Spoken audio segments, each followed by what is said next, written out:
Et si Macron devait être l'esclave d'un Français chaque jour après ses 2 mandats catastrophiques? Ça fait réfléchir, non?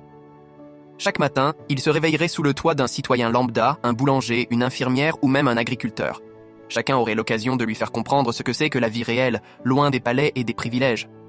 Par exemple, imagine un jour où il se retrouve à éplucher des légumes dans une cuisine de petite brasserie.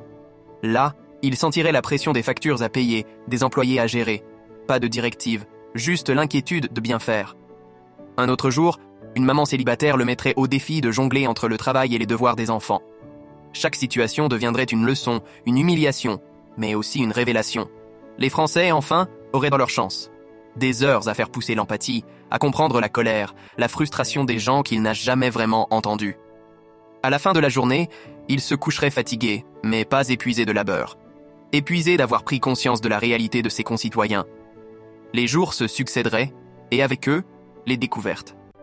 La soumission forcée deviendrait une opportunité de transformation. Ce serait un tour de force de rédemption face à l'égoïsme du pouvoir. Chaque jour, une épreuve et, peut-être, un chemin vers une véritable compréhension des attentes du peuple. Quelle drôle de manière de gouverner, n'est-ce pas ?